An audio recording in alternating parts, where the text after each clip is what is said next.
요한복음 9번째 시간이고요. 제목은 성전된 예수라는 제목입니다. 요한복음 2장 12절에서 22절까지 보도록 하겠습니다. 요한복음 2장입니다. 12절부터 22절까지 같이 보도록 하겠습니다. 그 후에 예수께서 그 어머니와 형제들과 제자들과 함께 가버나움으로 내려가셨으나 거기에 여러 날 계시지는 아니하리라. 유대인의 유월절이 가까운지라 예수께서 예루살렘으로 올라가셨더니 성전 안에서 소와 양과 비둘기 파는 사람들과 돈 바꾸는 사람들이 앉아 있는 것을 보시고 노끈으로 채찍을 만드사 양이나 소를 다 성전에서 내쫓으시고 돈 바꾸는 사람들의 돈 쏟으시며 상을 엎으시고 비둘기 파는 사람들에게 이르시되 이것을 여기서 가져가라. 내 아버지의 집으로 장사하는 집을 만들지 말라 하시니 제자들이 성경 말씀에 주의 전에 사모하는 열심히 나를 삼키리라 한 것을 기억하더라. 이에 유대인들이 대답하여 예수께 말하기를 내가 이런 일을 행하니 무슨 표적을 우리에게 보이겠느냐. 예수께서 대답하여 이르시되 너희가 이 성전을 헐라. 내가 사흘 동안 일으키리라. 유대인들이 이르되 이 성전은 46년 동안에 지었거늘 내가 3일 동안에 일으키겠느냐 하더라. 그러나 예수는 성전된 자기 육체를 가리켜 말씀하신 것이라. 죽은 자 가운데서 살아나신 후에야 제자들이 이 말씀하신 것을 기억하고 성경과 예수께서 하신 말씀을 믿었더라. 아멘. 네, 이제 지난주하고 이번 주하고 우리가 너무도 잘 아는 이야기를 다루고 있어요. 지난주는 포도주를 만들었었던, 물로 포도주를 만들었었던 내용을 보았고요. 오늘은 이제 흔히들 얘기하는 성전 청결 사건이라고 하는 그 내용을 우리가 보았습니다. 그래서 우리가 너무 잘 아는 내용이기 때문에 사실은 졸려요. 그렇죠? 네, 졸려요. 이 설교가 보통 내가 잘 모르는 얘기면 그래도 그나마 이렇게 듣는데 뻔히 나 다 알아 라는 마음이 있으면 졸게 됩니다. 네, 그래서 졸지 마시고 잘 좀 들어봐 주시면 감사하겠습니다. 지금까지 우리는 이제 지난주에 표적에 관한 이야기를 함께 나누었어요.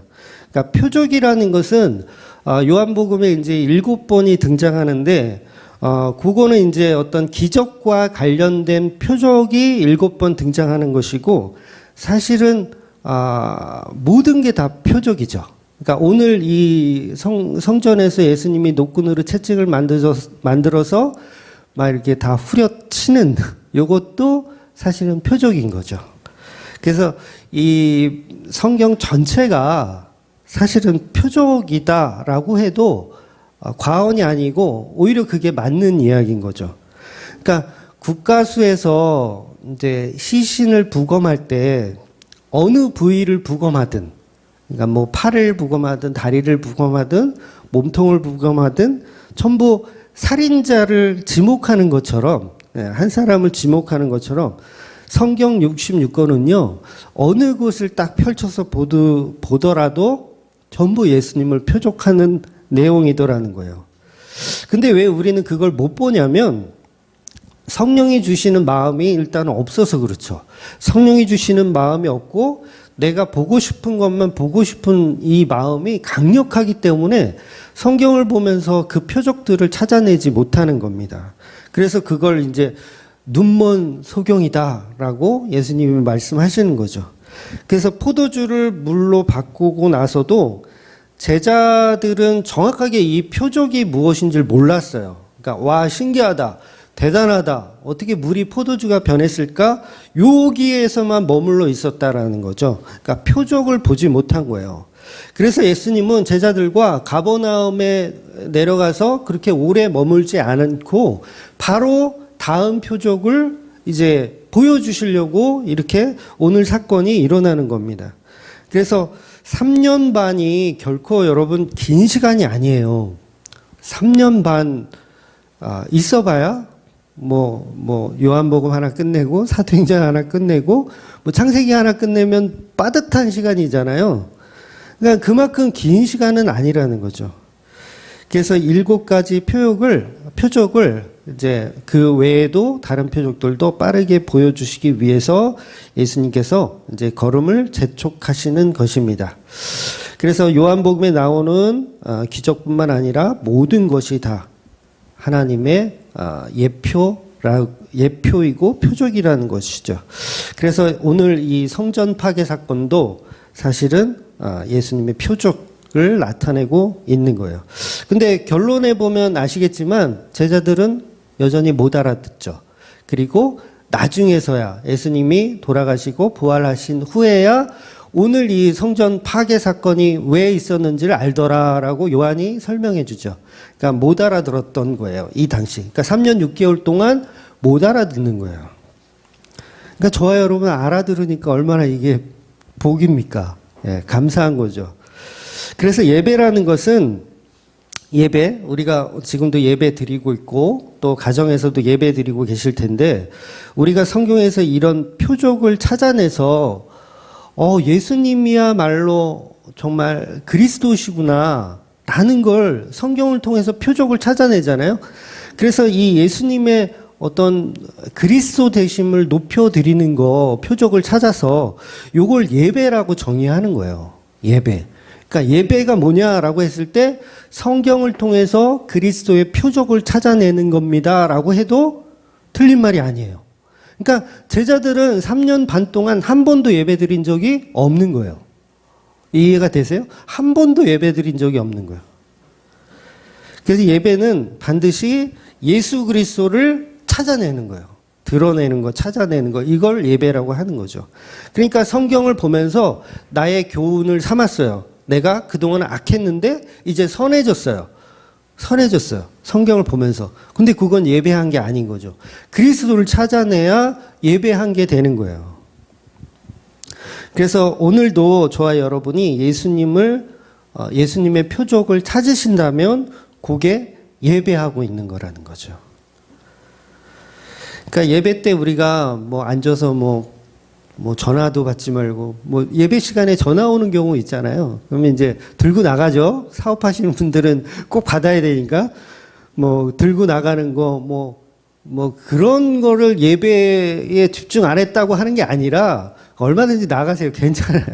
화장실 가셔도 되고 커피 타러 가셔도 상관없어요. 그런 게 예배를 하찮게 여기는 게 아니고요. 본질은 뭐냐면 예수님을 찾아내지 못하는 게 그게 예배 안 드리는 거예요. 몸은 예배당에 와서 예배 드리고 있는데 예수님을 하나도 찾지 못하고 나의 교훈됨, 나의 착함, 나의 성실함 이런 것만 계속 발견하잖아요. 우리가 성경 보면서 선과 악을 구분해서 아합은 나쁜 왕이야. 이러면 안 돼. 이세벨은 나쁜 여자야. 이러면 안 돼. 선과 악을 구분해서 그것만 보고 있으면 그거는 예배 드린 게 아니라는 거죠. 이렇게 저주받은 모습으로 내가 죽어야 할 그 악한 모습을 예수님이 대신하셨구나라는 표적을 계속 찾는 거예요. 구약이든 신약이든 계속 찾는 거. 그러니까 그게 예배하고 있다라는 거죠. 그래서 우리는 예배의 자리에서 엉덩이를 붙이고 있다고 해서 예배 드리는 것이 아니라는 거죠. 그러니까 축도 끝날 때까지 버티자. 이게 예배가 아니라는 거예요. 그래서 예배의 부르심은 예수님이 우리를 부르시는 거잖아요. 그래서 예수님이 부르셨고 우리는 그 음성을 따라 표적을 따라서 예배의 자리에 오는 거죠. 그런데 성경에서 예수님의 표적을 찾아내지 못하고 계속해서 다른 방향성을 계속 보고 나를 주인공으로 해서 성경을 계속 보면 예배한 적이 한 번도 없게 되는 거예요. 그러니까 신앙생활을 30년을 했는데 예수님의 표적을 발견한 적이 없어. 성경 보면서 전부 나를 주인공으로 해서 성경을 봤어 그동안. 그러면 30년 동안 끔찍한 짓 한 거예요. 한 번도 예수님을 찾지 못했다면 예배하지 않았던 거죠. 그러니까 구약에서는 가축으로 제사를 드리는 거, 요게 예배였잖아요. 구약엔 가축의 피로 예배 드리는 거. 그러니까 신약에서는 당연히 예수님의 피로 예배를 드려야 되는 거예요. 그런데 예수님의 피, 예수님의 표적을 찾아내지 못한다면 그건 예배드린 게 아니라는 거죠. 그래서 우리는 성경에서 계속해서 예수님의 피를 찾아야 되는 거예요. 그러니까 너무 간단한 논리죠. 네. 그래서 창세기를 보면서 예수님의 피를 찾는 거예요. 계속. 아, 이삭이 번제로 드려지는 이 모습 보면서 아, 여기 예수님의 피구나. 그걸 찾았어요. 요걸 아, 네가 지금 나를 예배하고 있구나라고 보시는 거죠. 출애굽기를 보면서도 예수님의 피를 찾아가는 거, 이게 전부 예수님의 피라는 거죠. 유월절의 사건을 보면서 아, 예수님의 피가 여기도 있네라고 찾아가는 거. 그래서 4장에서 한 번 더 말씀드리겠지만 예배라는 것은 이미 예수님의 피로 뿌려졌기 때문에, 예수님이 십자가로 이미 뿌려졌기 때문에 우리는 그 피의 냄새 맡고 오는 거예요. 그러니까 여기 여러분이 이 예배당에 지금 왜 오셨냐면 예수님의 피 냄새를 맡고 오신 거예요. 그래서 보통 보면 예배의 부르심이라고 그러잖아요. 근데 그 피를 제공하신 분이 예수님이기 때문에 우리는 사실 그 피 냄새 맡고 우리의 의지와 상관없이 온 거예요.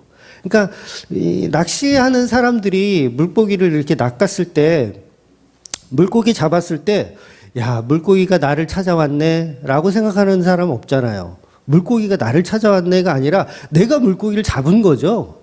그런 개념인 거예요. 그러니까 예수님이 오게 한 거지 우리가 예수님을 찾아온 게 아니라는 거죠. 그래서 하나님은 예수님의 피라는 십자가를 먼저 뿌리시고 그 피를 찾아오는 사람들을 예배자라 이렇게 말씀하시는 거예요. 그래서 하나님이 예배하는 자를 찾으신다는 표현을 4장에서 하시는 겁니다. 그래서 그동안은 한 명도 예배자가 없었던 거예요. 그러니까 구약의 모든 사람들은요, 한 번도 하나님을 예배한 적이 없는 거예요. 이거 잘 이해하고 들으세요? 구약의 모든 사람들은 한 번도 하나님을 예배한 적이 없어요. 그런데 예배할 때가 온대요. 예수님이 4장에 가서 사마리아 우물가 여인을 만나서 이제 예배할 때가 온대요. 그러면서 설명하신 이유가 뭐죠? 피가 뿌려지기 때문에 이제 신령과 진정한 예배가 이루어진다는 거죠. 그래서 구약의 모든 사람들, 모세나 다윗도 한 번도 예배 드린 적이 없는데 예수님께서 십자가에 달려서 죽으심으로 피 뿌림으로 인해서 다윗이 드렸던 예배가 되는 거예요. 이해가 되시죠? 그동안은 예배 드린 적이 없는데 예수님의 피로 인해서 모세가 예배 드린 자가 되는 거고 다윗도 예배 드린 자가 되는 거죠. 예수님의 피로 인해서. 그러니까 우리가 성경 보면서 십자가의 표적을 찾아내는 거는 정말 중요한 거라는 거죠. 그래서 그 십자가의 피를 찾아내지 못하면 주일날 11시에 오셔서 저와 여러분은 개모임을 하다 가시는 거죠. 개모임을 하다가 막 남들 흉보고 저 사람 흉보고 이 사람 흉보고 종교 활동하다가 개모임 하다가 돌아가신 거죠. 예배한 적이 없는 거예요. 그럼 그런 가짜 예배를 드리고 있는 교회들이 있다면 어떻게 해야 될까요? 네, 오늘 본문 말씀처럼 전부 엎어버려야죠. 그냥 채찍을 만들어 가지고 다 엎어버려야 돼요. 그래서 오늘 본문처럼 그런 교회 아닌데 교회인 척하는 그런 가짜 성전을 본문에서 예수님께서 파괴시켜 버리는 겁니다. 그러니까 복음과 무관한 짓을 하고 있는 바리새인들의 성전을 파괴시키는 거죠. 이 말은 실제로 교회마다 이렇게 가스통 들고 폭파시키라는 얘기가 아니에요. 네, 오해 마세요.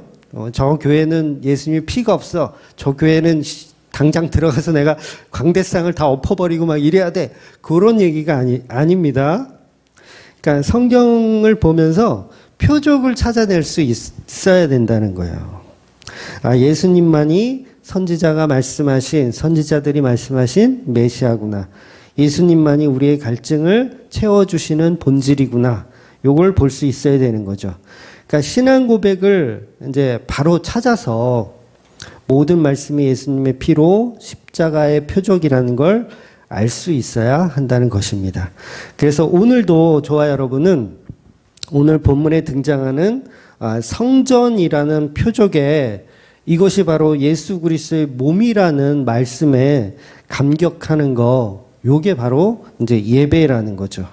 그래서 그 예배를 통해서 우리는 믿음이 생기는 거예요. 예배를 통해서. 그래서 아까도 말씀드린 대로 22절 마지막 쪽 결론에 보면 지금은 제자들이 이 표적을 못 알아보죠. 잘 알지 못해요. 요게 이제 믿음 없는 상태라는 거예요. 표적을 보지 못하면요, 믿음 없는 거예요. 그래서 예수님이 계속 믿음 없는 애들을 데리고 3년 6개월 동안 보여주시는 거죠. 그래서 예수님이 이제 죽으시고 부활하신 후에야 비로소 믿음이 생기는 거예요. 그래서 예수님이 노끈으로 채찍을 만져서 성전을 파괴하셨던 이 사건, 이 표적을 뒤늦게 알게 되더라는 거죠. 그래서 나중에 믿음이 생기는 겁니다. 그래서 표적은 오늘 본문뿐만 아니라 모든 성경이 다 사건, 사고, 어떤 사건, 사고든 전부 다 표적이라는 거예요. 그러니까 이건 제가 해석해내는 게 아니라 예수님이 직접 다 해석을 이미 다 해 주셨어요. 그 대표적인 해석이 뭐였죠? 요나의 표적. 요나의 표적. 요나는 구약에 나오는 어떤 사건이잖아요. 사건이고 인물이잖아요. 근데 그 인물이 예수 그리스도의 피를 상징한다고 예수님이 직접 해석을 해 주시잖아요. 그래서 그 요나의 표적뿐만 아니라 구약에 나오는 모든 사건, 사고는 전부 다 예수님의 표적인 거예요. 그런데 구약에 나온 모든 사건들을 예수님이 다 해석은 못 해주시죠. 시간적 한계가 있으니까. 그래서 저 같은 사람한테 그거를 이제 하게끔 이렇게 말씀해 주시는 거죠. 그래서 우리가 구약을 보면서 표적이 아닌 줄 알았는데 구약도 역시 전부 다 표적이었더라는 것입니다. 그래서 요나의 표적은 이제 마태복음과 누가복음에 보면 사람들이 예수님에게 당신이 하나님의 아들이라면 우리한테 어떤 기적을 보여달라고 요구를 하잖아요. 그때 그 증거를 보여달라고 했을 때 예수님이 내가 너희들에게 보여줄 표적은 요나의 표적밖에 없다. 그 얘기를 말씀하시는 거예요. 그러니까 놀라운 기적을 보여달라고 했을 때 예수님은 표적을 말씀하시더라는 거죠. 이게 굉장한 복음인데 물론 바리새인들은 못 알아듣죠. 그러니까 요나가 무슨 피노키오도 아니고 물고기 뱃속에 왜 들어가요? 피노키오도 아니고. 그래서 물고기 뱃속에 들어가서 3일 동안 흑암을 경험하잖아요. 그 경험한 3일 동안 경험한 게 나에 대한 얘기야 라고 예수님이 하시잖아요. 그래서 내가 3일 동안 이제 죽고 땅속에 묻혀 있다가 3일 후에 부활할 거야 라는 그 요나의 이야기가 바로 내 얘기를 지금 쓰고 있는 거야 라고 설명을 해주는 거죠. 그러니까 이런 식으로 모든 성경은 전부 예수님에 관한 이야기를 표적하고 있다라는 거죠. 그래서 오늘 본문을 보면 이제 잘못된 이해가 이런 거죠. 예수님이 얼마나 깡이 좋으신지 봐라. 오늘 본문 보면서 예수님 얼마나 깡이 좋으신지 봐라. 상인들을 상대로 그 호리호리한 몸으로 채찍 하나 달랑 들고 거기 조폭 출신도 막 있을 거 아니에요. 그 당시 최고의 권위를 가진 사내들인 공회원들이 거기를 다 장악하고 있기 때문에 그런데도 채찍 하나 들고 가서 거기를 상을 다 뒤엎는 우리 예수님의 깡이 얼마나 멋지지 않냐. 우리도 이런 걸 본받아야 된다. 복음 앞에 깡이 없냐.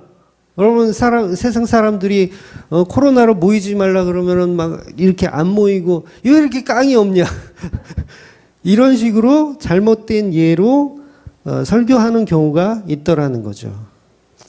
그런데 모든 성경은 그런 얘기가 아니라 오직 표적을 설명하고 있다라는 거죠.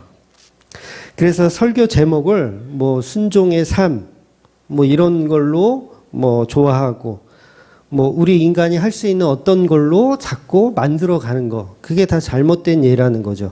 모든 건 다 표적으로 볼 수 있어야 되는 겁니다.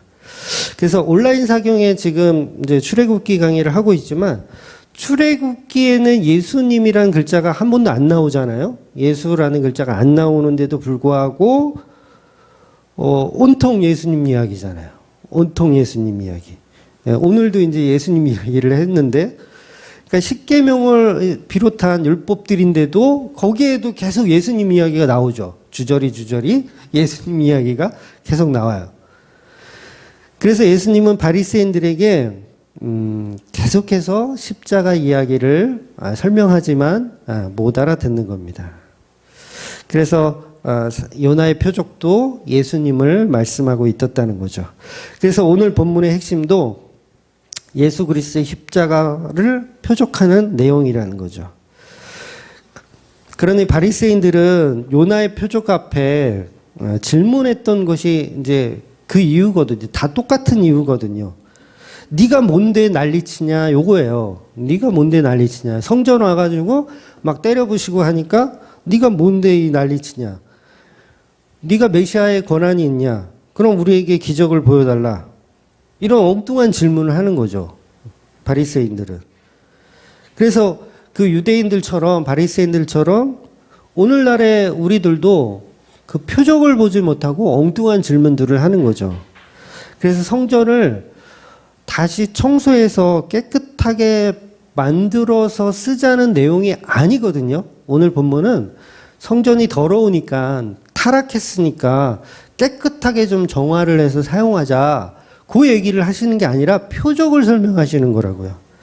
근데 우리는 본질을 보지 못하고 오늘 본문을 보면서 바리새인들과 또 그거를 이해한다는 사람들이 똑같은 방향성으로 보더라는 거예요. 그러니까 깨끗한 교회를 만들어야 된다라는 식으로 오늘 본문을 이해하게 되는 거죠.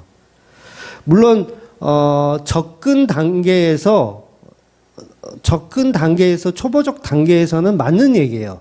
그런데 그걸 본질로 예수 그리스도의 표적으로 볼 수 있어야 되는 거죠.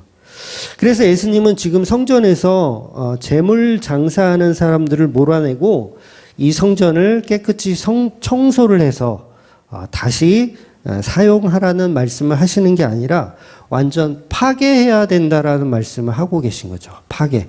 성전 무너뜨려라 라는 말씀을 하더라는 거예요.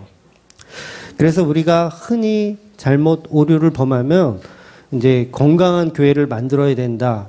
오늘 말씀 보면서 윤리적으로 도덕적인 어떤 부패가 없는 교회를 만들어야 된다. 뭐 세습 없는 교회를 만들어야 된다. 우리 막내가 그 유치원 졸업사진 찍었거든요. 제가 한번 카톡에 한번 올려드릴게요. 이거는 딱 세습해야 될 것 같아. 나중에 한번 저희 카톡으로 올려드릴게요. 좀 웃겨가지고. 그러니까 그런 얘기를 오늘 본문이 하고 있는 건 아니라는 거죠. 그런데 여전히 우리는 그걸 좋아해요. 윤리도덕적인. 성경은 단 한 구절도요. 윤리도덕을 결론으로 말하지 않아요. 그러니까 그거를 과정으로 설명할 수는 있는데 그걸 결론으로 말하지 않는다는 거죠. 그래서 우리가 뭐 예를 들면 기차를 공부할 때 기차 이렇게 뭐 한 칸, 두 칸 연결되는 이 기차를 공부할 때 맨 앞에 있는 동력을 가지고 있는 기차를 공부하는 게 그게 진짜 공부잖아요. 뒤에 딸려오는 기차들은 그건 의미가 없잖아요. 그런데 우리는 그 동력을 공부하지 않고 자꾸 다른 거에 집중하는데 그게 뭐냐면 그게 선과 악이고 그게 윤리도덕이라는 거예요. 그래서 십자가 복음을 바르게 알면요. 건강한 교회는 그냥 따라오는 거예요. 그건 따라오는 거예요. 그러니까 행함이 없는 믿음은 죽은 믿음이 맞아요. 그런데 그 행함은 그 첫 번째 기차가 바로 가면 뒤에 기차들은 다 묶여져 있기 때문에 자동적으로 따라가는 거예요. 근데 이 십자가의 표적이 없어버리면 뒤에 거는 의미가 없는 거죠. 한마디로 속이는 거죠. 착한 척 하는 거고 건강한 척 하는 거고 괜찮은 교회인 척 하게 되는 거죠. 그래서 지금의 교회들이 건강한 교회를 추구하지만 결국 그건 복음을 훼손하고 십자가 피의 표적을 자꾸 훼손하는 역할밖에는 안 되더라는 거예요. 당연히 십자가로 이루어진 교회는요. 장사하지 말라 그래도 교회에서 장사할 수가 없어요. 장사할 수가 없어요. 장로 되는데 5천만 원이에요? 5천만 원? 이런 장사를 할 수가 없다고요. 그러니까 건강한 교회가 될 수밖에 없어요. 십자가의 표적을 바로 알면. 그래서 그 내용을 우리가 사도행전에서 조금 이렇게 좀 다루었고, 교회는 다른 종교 단체와 다르게 구제봉사에 목숨 거는 단체가 아니라는 거죠. 가장 중요한 구제봉사가 뭐죠? 우리 인간에게 가장 필요한 구제봉사. 십자가 복음이잖아요. 그것 말고 더 강력한 구제봉사가 있나요? 성경은 그걸 얘기하는 거거든요. 가장 시급한 거. 복음이죠. 십자가 복음. 구제하고 봉사가 아니라. 그러니까 우리 또 막내 유치원에 이제 어느 날 제가 데리러 갈 때 이제 한 번은 이제 늘 차로 다녔는데 한번 걸어갔어요. 골목 로타리 지나서 좀 있거든요. 로타리 지나서 걸어가는데 벽화가 아주 멋있게 그려져 있는 거예요. 골목 안에. 봤더니 막 사람들이 막 즐거운 모습을 하고 있는 그런 벽화였어요. 너무 멋있는 벽화를 이런 골목에다 이렇게 그려놨네. 참 보기 좋다라고 하는 제가 그걸 감상했죠. 그래서 걸음을 멈추고 뭔가 이렇게 봤더니 거기 나와 있는 캐릭터가 어디서 많이 본 캐릭터야. 그 보니까 뭐 I love 파주 이렇게 써 있기도 하고 뭐 사람들이 막 즐거워하는 모습이 있어요. 근데 유심히 보니까 하얀 양복을 입고 있는 그 캐릭터가 가만 보니까는 누구랑 닮았어. 누군가 했더니 이만희 씨하고 닮은 거예요. 그러니까 거기에는 이웃을 사랑하는 뭐 파주를 사랑하는 신천지 무슨 봉사단체 해가지고 이렇게 벽화를 그려놨더라고요. 그러니까 그런 뭐 파주의 구제봉사하고 이런 거는 그냥 타 종교인들이 하는 거고요. 이단들이 즐겨 하는 거예요. 진짜 기독교는 그런 걸 하는 게 아니라 생명의 복음을 전하는 거죠. 십자가 복음을 전하는 게 진정한 구제봉사라는 거예요. 그러니까 우리가 우선순위가 바뀌어서는 안 되죠. 그러니까 구제봉사를 하지 말라는 얘기가 아니라 먼저 중요한 건 십자가 복음이 먼저 가고 그 다음에 구제봉사가 그냥 자연스럽게 따라가는 게 맞더라는 거예요. 그래서 가장 중요한 건 예수님의 표적, 예수님의 피를 선포하는 것이고 그 자체가 예배이고 그 자체가 전도라는 거죠. 그러니까 오늘 본문 보면서 세상도 인정할 만한 부정부패가 없는 교회 만들기라든가 상식이 통하는 교회 만들기라든가 이런 식으로 본질을 흐려서는 안 된다는 거죠. 그러니까 오늘 본문을 성전 정화라든가 성절 청결 사건 사실 이 말 자체가 잘못된 말이라는 거죠. 예수님은 성전을 정화하고 청소하려는 의도가 없으세요. 이 성전을 다 무너뜨려라, 부셔버려라, 파괴해라 이 말씀을 하고 있다라는 거죠. 그러니까 예수님은 성전 파괴를 말씀하고 계신 겁니다. 그런데 유대인들은 예수가 성전을 모독했다고 하면서 이제 성질을 내는 거잖아요. 성전을 모독했다. 그래서 십자가에 살해를 해버리는 거죠. 유대인들은. 그러니까 단순한 성전 정화였다면 아마 바리새인들 중에서도 반성하는 사람이 있었을 거예요. 그러니까 성전 정화에 관련돼서 바리새인지만 반성하는 사람이 있었을 거예요. 왜냐하면 그래 예수라는 저 사람 말이 맞지. 성전 안에까지 와가지고 여기까지 그냥 이방인의 뜰이거든요. 거기가 이방인의 뜰까지 와가지고 거기서 뭐 장사하고 돈 바꾸고 이건 아니지. 내가 봐도 이건 아니야. 성전 밖에서는 얼마든지 하지만 성전 안까지 오는 건 이건 잘못된 거야. 예수의 말이 맞아라고 반성하는 사람이 있었을 거란 얘기예요. 그런데 그건 복음이 아닌 거예요. 그러니까 우리도 교회 다니면서 거기까지는 반성을 하더라는 거예요. 교회에서 장사하면 안 되지. 장로를 무슨 5천만 원 주고 사고 팔고 해. 그거 잘못됐지. 요렇게만 교훈 삼고 끝나버리면 안 된다는 얘기예요. 그래서 그 수준을 넘어서 성전 파괴였다라는 걸 아셔야 된다는 거죠. 그래서 오늘 본문은 성전 정화 사건이 아니고 표적 사건, 예수님의 몸을 모형으로 하였던 옛 성전을 이제 부셔버리라는 말씀이라는 거죠. 이제 실체가 오셨으니까 이제 모형은 필요가 없잖아요. 파괴해야 되는 거죠. 그러니까 아파트 건축할 때 모델하우스 같은 거 짓잖아요. 그 사람들 와서 모델하우스 보고 이제 이 아파트가 어떤지를 이제 확인하고 나서 이제 완공이 되고 입주가 끝나면 모델하우스가 필요가 없죠. 당연히 부셔서 거기를 무슨 뭐 어린이집을 만든다든가 뭐 다른 걸 만들지 아니면 아예 그냥 다 부셔버리든가 그걸 계속 사용할 필요가 없더라는 거죠. 그래서 예수 그리스도가 이제 그 성전의 실체로 오셨기 때문에 성전은 부셔져야 하는 거예요. 그래서 하나님은 인간이 만든 건축물 속에 들어가시는 분이 아니잖아요. 사람이 만든 건축물에 하나님은 들어가시는 분이 아니에요. 그러니까 우리가 성전이라고 명칭하잖아요. 성스러운 어떤 전, 하나님이 계신 전, 이렇게 이름 붙였다고 해서 천지를 창조하신 하나님이 고작 그 솔로몬 성전은 100평이 안 돼요.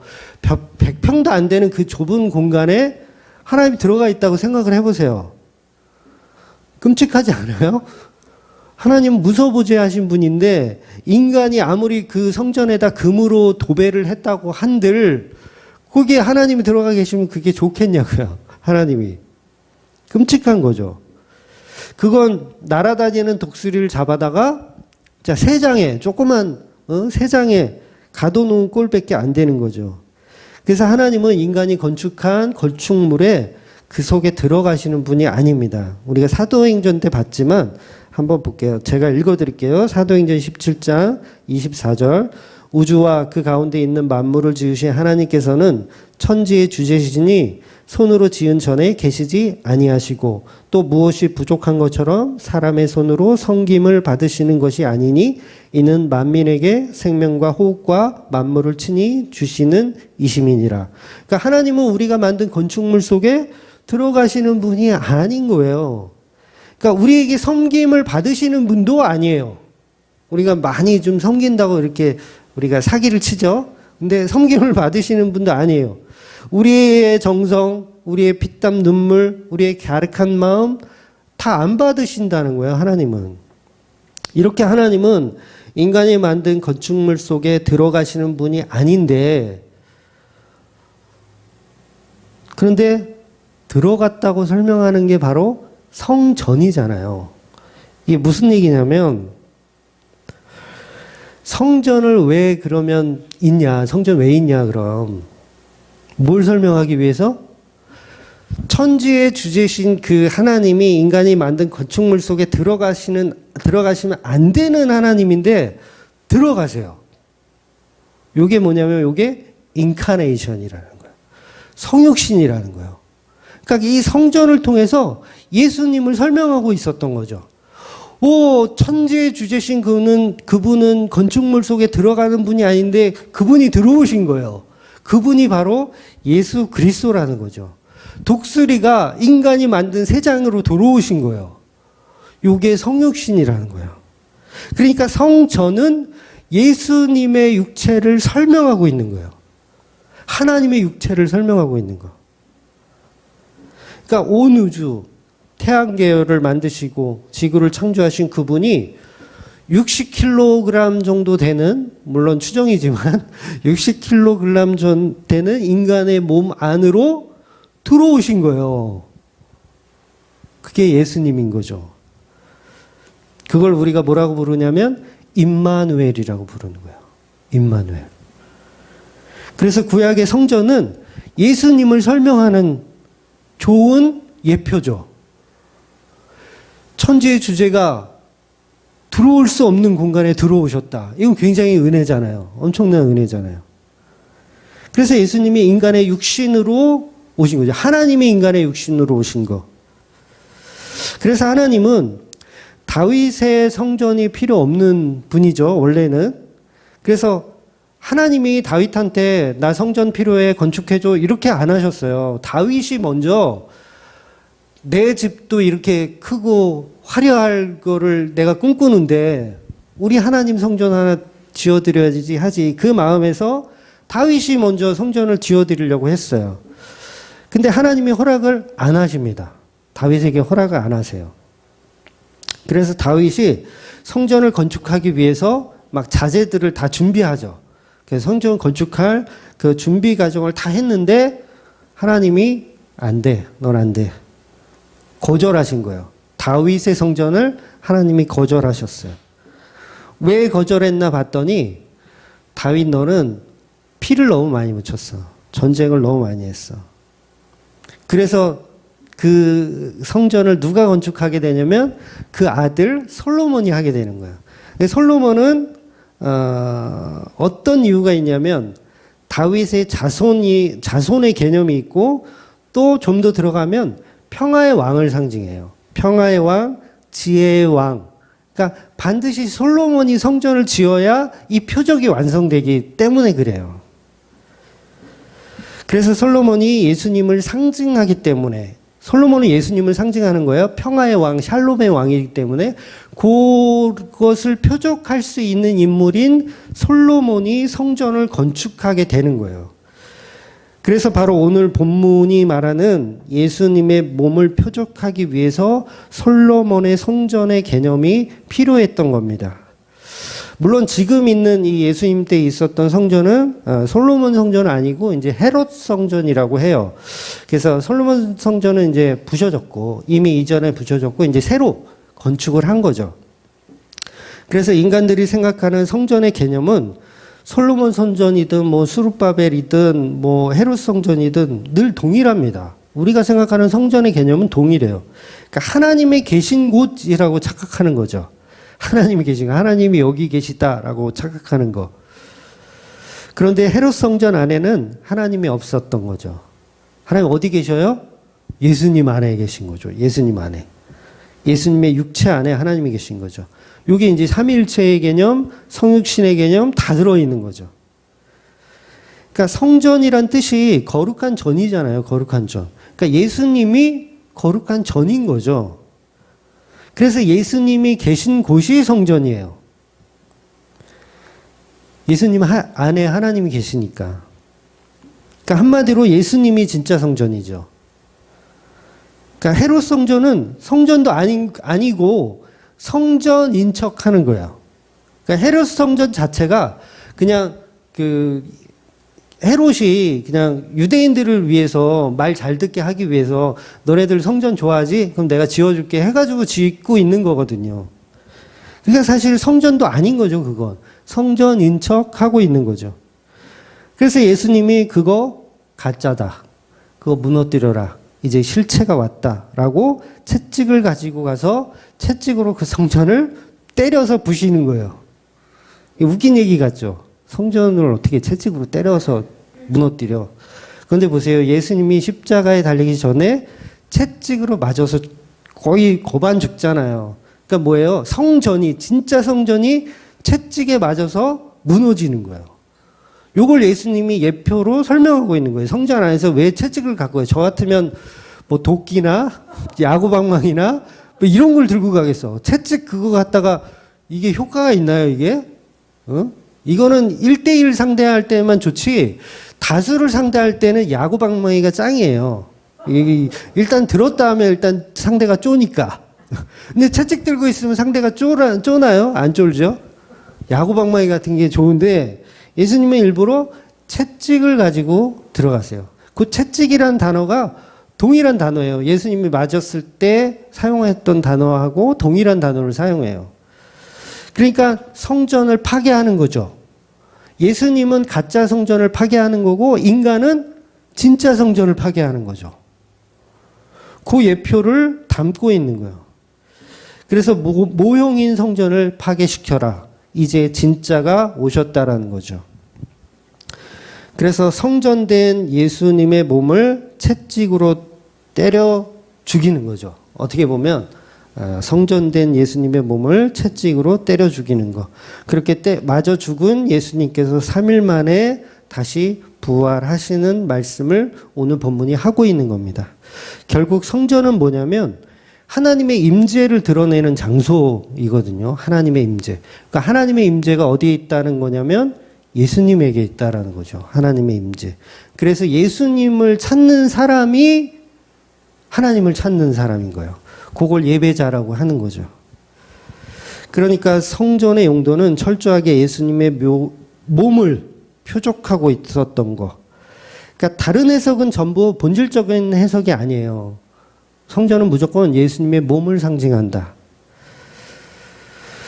그러니까 지금도 우리가 예루살렘 있는 그 성지순례 찾아가서 거기서 막 하나님이 거기에 있는 것처럼 막 호들갑을 떨잖아요. 지금도 거기 가면 막 유물들이 있잖아요. 옛날 건축물들이 뭐 통곡의 벽 뭐 그런 거 있어가지고 막 통곡의 벽에다가 손을 얹고 막 눈물로 콧물로 통곡하며 기도한다고 그러는데 그게 지금 생쇼를 하고 있는 거죠. 하나님 보실 때는 생쇼를 하는 거고 그게 우상숭배하는 거죠. 우리가 찾아가야 할 성지순례는요, 성경 66권이에요. 우리가 찾아가야 할 성지순례는 성경 66권. 그러니까 성지순례를 꼭 가야만 그게 성지순례가 아니라 내가 제주도에 가서 성경 하나 들고 내가 제주도 3박 4일로 내가 여행 가야지 가서 성경 하나 들고 가서 성경책 보는 거야. 3일 동안 아무도 이 타치를 안 받고 내가. 그럼 그게 뭐 한 거예요? 성지순례 한 거예요. 그게 성지순례. 그러니까 우리가 우상숭배인지 모르고 그렇게 성지순례 가가지고 그렇게 호들갑들을 떠는 거예요. 물론 그 여행 가지 말라는 거 아니에요. 여행 가도 돼요. 가셔요. 저도 안 가봤어요. 한 번은 가보고 싶어요. 근데 그게 성지적 개념이 아니라 어떤 그 성경의 어떤 배경을 알기 위해서 가는 거지, 거기에 뭐 하나님이 있고 거기에 뭐가 있어서가 아니라는 거죠. 그렇게 하면 그게 우상숭배가 되는 거예요. 그러니까 교회 와서, 교회 딱 처음 들어오면 보통 우리 교인들은 다 기도하잖아요. 예배당에 앉아서 기도하잖아요. 뭐 그게 잘못됐다는 거 아니에요. 오해는 마시고. 이 십자가 보면서 합장하시는 분들도 간혹 있잖아요. 십자가 보면서 이렇게 합장하잖아요. 그거나 절에 가서 부처님 불상 앞에서 합장하는 거나 똑같다라는 거예요. 똑같다라는 거. 본질을 모르면 성지순례 예루살렘 가가지고 이렇게 기도하는 거나 뭐가 다르냐는 거죠. 그래서 오늘날의 교회들이 예배당을 성전이라고 부르는 것 자체가 이게 코미디인 거예요. 아직도 많은 교인들은 예배당을 성전이라고 불러요. 마치 거기에만 하나님이 계시다라고 생각하는 그 잘못된 것. 그러니까 성전 건축이라는 말도 웃긴 거죠. 성전 건축. 건축 헌금 더 웃긴 거고. 성전 건축이란 말도 웃긴데 성전 건축 헌금은 더 웃긴 거예요. 그러니까 뭐 솔로몬의 1000번째 예물 그것도 웃긴데 솔로몬의 1000번째 헌금 뭐 그런 것도 다 웃긴 거죠. 뭐 월삭 예배, 뭐 월삭 헌금. 지금은 철저하게 성전이 아니고 성전은 예수님이고 지금은 예배당이라고 부르는 게 맞습니다. 교회라는 말도 우리가 생각할 때 건물을 먼저 떠올리지만 건물이 아니라 코이노니아, 우리의 공동체, 우리 공동체를 사실 먼저 떠올려야 되는 거예요. 그런데 편의상 우리가 나 교회 간다 그러면 파주에 있는 금촌에 있는 그 주만 교회를 이렇게 상상하지만 사실은 우리 무리들 가운데 예수님의 몸된 그 무리들 가운데 함께 하려고 간다라는 이 의미가 더 정확한 의미라는 거죠.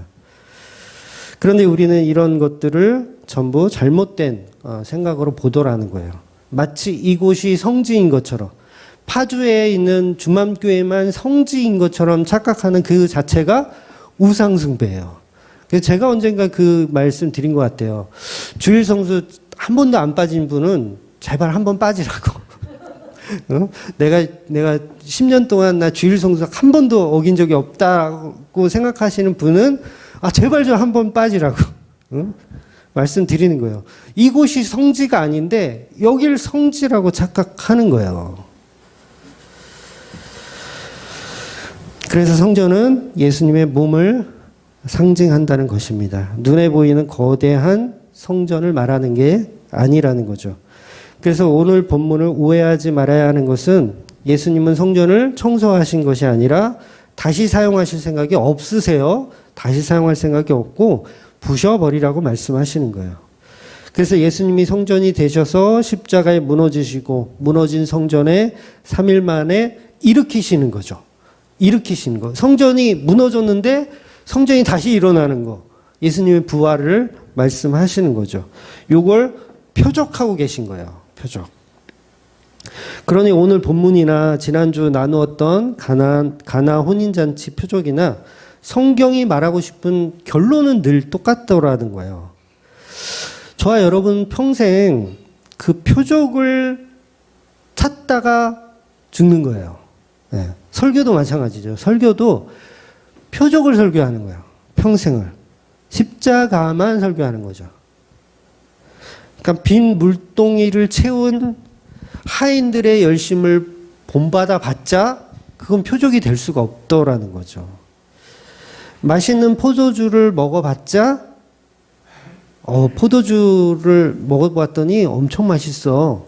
그래봤자 피를 상징해내지 못하면 의미가 없다라는 거죠. 그러니까 포도주가 상징하는 것은 예수님의 피였다라는 사실을 알았을 때 그게 진짜 복음이 되는 거죠. 그래서 우리가 예수를 믿고 혼인잔치에 참여하여 기적을 처음엔 체험하잖아요. 포도주 마시면서 기뻐하고 어디서 이런 맛 좋은 포도주를 가지고 오셨냐라고 하면서 우리는 그걸 기뻐하며 마십니다. 네, 포도주 맛있잖아요. 네. 근데 맛있게 먹었는데 잔치가 다 끝났어요. 맛있게 먹었는데 나중에 내가 먹은 그 포도주가 예수님의 피라는 사실을 알았을 때 어떻게 될까요? 먹었던 포도주를 토해낼 수밖에 없는 상황이 되는 거죠. 그래서 마태복음과 마가복음에 보면 제자들이 예수님한테 그거 청탁하잖아요. 예수님 왕 되시면 나는 우의정, 좌의정 하나씩 달라 그러잖아요. 그랬을 때 예수님이 그런 말씀을 하세요. 너희가 구하는 것이 무엇인지 알지 못한다는 말씀을 하세요. 그러니까 이게 무슨 말이냐면 내가 주는 이 잔이 무엇인지 알았더라면 너희는 결코 즐거워하며 마실 수가 없을 것이라는 말씀을 하세요. 그러니까 우리는 복음을 듣고 잔치에 참여하고 포도주를 마셨을 때 입에서는 너무 달죠. 막 기쁘고 막 좋아요. 예수 믿으면 이렇게 좋은 거야? 이렇게 복 받는 거야? 막 이런 기적을 체험하는 거야? 막 너무 좋아.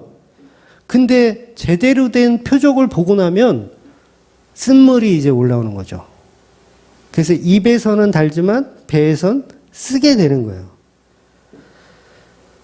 요걸 회개라고 하는 거죠.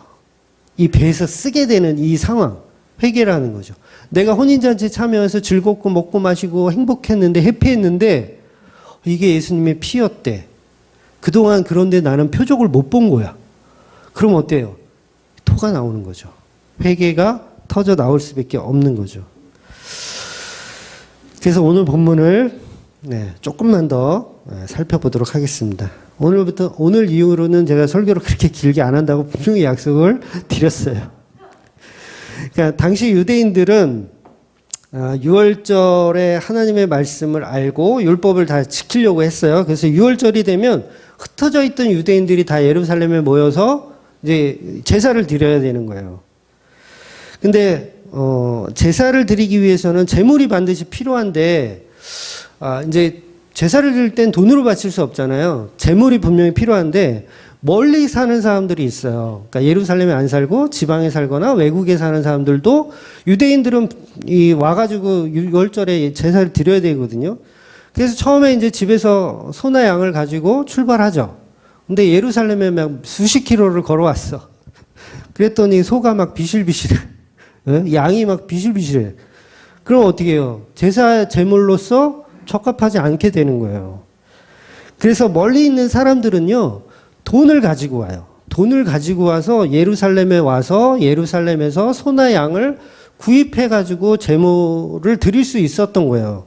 그러니까 이 자체가 불법이 아니에요. 그러니까 율법에 보면 그 신명기 14장에 보면 나와 있거든요. 멀리 사는 사람은 돈을 이렇게 잘 이게 준비해가지고 와서 거기서 이제 재물을 구입해서 하나님께 11조를 드리고 예물을 드리라고 이렇게 말씀하세요. 그래서 이게 지금 별 문제가 사실은 없는 거예요. 그러니까 장사하는 자체는 문제가 아니에요. 물론 이제 그 당시 장사하는 그 내용을 들여다보면 너무 비싸게 팔고 수수료를 너무 돈 바꾸는 것도 수수료를 너무 많이 챙기고 막 그런 거. 그리고 장소적인 문제가 있었죠. 성전 밖에서 하면 되는데 성전 안에 이방인의 뜰까지 들어와 가지고 하는 거. 그래서 그 수수료를 받는 게 사실은 율법적으로는 이거는 합당한 건 아니거든요. 그래서 출애굽기 22장 오늘 그 사경회 때 했는데 22장에 보면 이자를 받지 못하게 되어 있어요. 유대인들끼리는 이자를 받지 못하게 되어 있어요. 그래서 수수료를 받으면 안 되는 거예요. 사실은 그냥 이렇게 무료로 제공을 해야 되는 거죠. 그런데 장사를 하고 있던 거죠. 그리고 그 당시는 이스라엘은 로마의 속국이었기 때문에 화폐가 다 로마식 돈이었잖아요. 그래서 로마 돈은 거기에 이제 황제의 그림이 그려 있어요. 화폐 안에 우리 막 세종대왕 심사인단 그려져 있는 것처럼 그 로마의 그 화폐에 사람의 얼굴이 그려져 있기 때문에 유대인들은 그걸 성전에 바치지 못했던 거예요. 우상숭배라고 생각해서. 그래서 그걸 이제 환전을 해줘야 돼요. 그러니까 바칠 수 있는 돈으로. 보통 그걸 이제 세겔이라고 해서 예수님도 이제 그 반세겔을 베드로와 함께 이렇게 성전세를 내시거든요. 그래서 20살이 되면 유대인들은 성전세를 의무적으로 내야 됐어요. 가난한 자나 부자나 상관없이 의무적으로 반세겔을 내게 되어 있어요. 그래서 요거는 뭐 잠깐 팁으로 말씀드리면 예수님도 성전세를 내셨어요. 반세겔을 내셨는데 이제 사람들이 베드로한테 야 너네 스승은 왜 성전세 안 내? 라고 하니까 이제 베드로가 이제 예수님한테 얘기를 하죠. 사람들이 성전세 안 내는 것 같고 뭐라고 하는데요. 그래서 예수님이 그러잖아요. 야, 하나님의 아들이 자기 집에서 성전세 내면 되겠냐? 그랬더니 아니죠. 안 내는 게 맞죠. 그런데 그러나 내가 사람들이 실족할 수 있으니까 내가 낼게. 그리고 독특한 방법을 하나 말씀하시는데 베드로 보고 이제 낚시를 해라. 낚시를 해서 물고기를 잡으면 그 입속에 한 세겔이 있을 것이다. 그러면 그 한 세겔로 너와 나를 위해서 이제 성전세로 주라고 말씀하세요. 그래서 베드로가 실제로 낚시를 했더니 그 물고기 입에 한 세겔이 있어서 그걸 예수님과 베드로의 몫으로 성전세를 냅니다. 근데 이게 또 여기도 또 요나의 표적이 사실 들어있는 거죠. 그러니까 물고기가 토해낸 요나. 물고기가 토해낸 요나가 바로 예수 그리스도였고 베드로였던 거죠. 그러니까 교회와 예수 그리스도가 하나가 되어서 성전 안에 성전세가 되시는 거예요.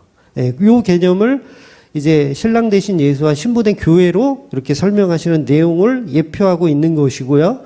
아무튼 그래서 성전세는 제사 제물과 별개로 일종의 의무금, 제물이 아니에요. 이건 의무금. 그런데 이 의무금의 환전세를 이제 착복을 하고 있었던 거죠. 그렇게 이제 돈 바꾸는 자들이 있었고요. 소나 양을 파는 자들. 그러니까 그 사람들이 장사를 하니까 예수님께서 노끈으로 채찍을 만드셔가지고 우발적으로 한 게 아니에요. 계획된 일을 진행하신 거예요. 예수님은 계획된 사건이죠. 그래서 성전에 가셔서 소나 양을 다 내쫓아 버리세요. 내쫓아 버리고 계산대를 뒤엎어 버리는 거죠. 계산대를 뒤엎어 버리고. 그리고 예수님이 훈계를 하시는데 소나 양을 파는 사람들은 이제 소 잡으러 양 잡으러 갔나 봐요. 정확한 사실을 모르겠는데 그러니까 돈 바꾸는 사람들에게 훈계를 하지 않으시고 본문은 유독 비둘기 파는 장사꾼들에게만 말씀을 하세요. 그래서 오늘 본문 잠깐 보면 16절에 비둘기 파는 사람들에게 이르시되 이것을 여기서 가져가라. 내 아버지의 집으로 장사하는 집을 만들지 마라 하시니. 그러니까 약간 이상하지 않으세요? 왜 비둘기 파는 사람들에게만 말씀하셨을까? 그러니까 마태하고 마가는 이렇게 표현 안 하거든요. 그러니까 모든 사람을 싸잡아서 말씀하신 걸로 나와 있어요. 근데 요한복음만 독특하게 비둘기 파는 사람들에게 이르시되라고 표현하는 거예요. 그러니까 뭐 이건 뭐 여러 가지 신학적인 해석이 있지만 성전 이 파괴 사건이 한 번이었냐, 두 번이었냐, 여러 번이었냐, 요거 이제 신학자들끼리 약간 의견이 분분하거든요. 근데 저는 이제 두 번 이상으로 봐요. 그러니까 지금 요한복음의 사건은 초기, 예수님이 사역할 때 초기 사건이고, 마태, 마가에 나온 건 이제 십자가에 달리기 얼마 전 사건으로 봐요. 그래서 저는 두 번 이상 있었던 걸로 보고, 이 요한복음에서는 분명히 이 비둘기 파는 자들에게 집중적으로 말씀을 주신 거죠. 그러니까 이게 어떤 의미가 있냐면, 비둘기라는 개념은 소와 양하고는 전혀 다른 개념이에요. 왜냐하면 비둘기는 소나 양을 살 수 없는 아주 가난한 그런 사람들을 위해서 특별히 만든 거거든요. 그러면 여러분 여기서 개념을 딱 이해하셔야 돼요. 비둘기 파는 거에도 이윤을 남겨서 파는 건 요거는 개쓰레기인 거예요. 한마디로. 쓰레기 중에서도 개쓰레기. 근데 여러분 비둘기가 우리나라에서 가축일까요? 아닐까요? 비둘기. 가축으로 분류할까요? 아니면 그냥 야생 새로 분류할까? 애매하죠? 네, 네이버에 물어보세요. 그러니까 우리나라는 이게 가축이라는 생각이 별로 안 들잖아요. 뭐 실제로 가축일 수도 있어요. 제가 알아보진 않았어요. 그러니까 무슨 우리나라도 애완용으로 기르는 동물들이 있잖아요. 새, 뭐 십자매라든가 뭐 이런 거는 이제 애완으로 기르기 때문에 가축으로 이렇게 들어갈 수가 있겠지만, 아무튼 뭐 가축인지 아닌지 모르겠는데 이걸 가축으로 생각하는 나라도 있죠. 그러니까 뭐 중국 같은 경우는 비둘기 고기 요리 해 먹잖아요. 뭐 중국은 뭐 못 먹는 게 없죠. 그러니까 프랑스도 비둘기 고기가 있더라고요. 비둘기 요리가. 그리고 이집트에도 비둘기 요리가 있고. 그래서 성경에 보면요, 비둘기를 두 가지로 분류를 해줘요. 그러니까 집 비둘기, 산 비둘기 이렇게 두 가지로 분류를 해주세요. 그러니까 한마디로 집 비둘기는 가축으로 볼 수도 있고 산 비둘기는 가축이 아닌 걸로 볼 수 있죠. 그런데 중요한 건 하나님이 율법에서 제사를 설명하실 때 그걸 상관없다고 하세요. 그러니까 집 비둘기도 상관없고 산 비둘기도 상관없다는 얘기예요. 이 얘기는 뭐냐면 아무리 가난해서 재물이 없으면 그냥 비둘기 잡아다가 제사 드려라, 그런 의미인 거예요. 그래서 저 어렸을 때 저희 아버지가 저희 앞마당에 이제 남의 집 새 들어 살 때 저희 앞마당이 컸어요. 근데 거기 이제 새 그물을 이렇게 펼쳐요. 주로 겨울에 했던 것 같아. 겨울에 새 이 그물을 펼치면 이제 아침에 일어나면 그 그물에 참새가 막 서너 마리 막 그쵸, 아버지? 생각나시죠? 잡혀 있어요. 그러면 그거 이제 아침에 이제 꺼내다가 그거 이제 잡아먹었어요. 네. 근데 뭐 참새가 뭐 먹을 건 없어요. 뭐 살도 별로 없고. 그러니까 워낙 가난하더라도 산비둘기는 얼마든지 잡을 수 있기 때문에 요걸 하나님께서 허락을 하신 거예요. 돈이 없는 사람도 제사를 드릴 수 있도록 허락하신 거.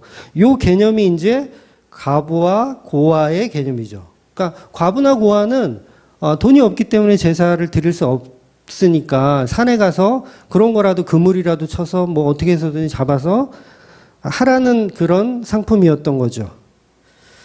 그래서 예수님은 더더욱 이 비둘기 파는 자들에게 본질적인 걸 설명하고 싶은 마음이 있으셨던 거예요. 그래서 성전은 예수 그리스도의 예표로 보지 못하고 율법으로도 사실은 못 지키고 있었다라는 거예요. 그러니까 이 개념을 이해하시죠?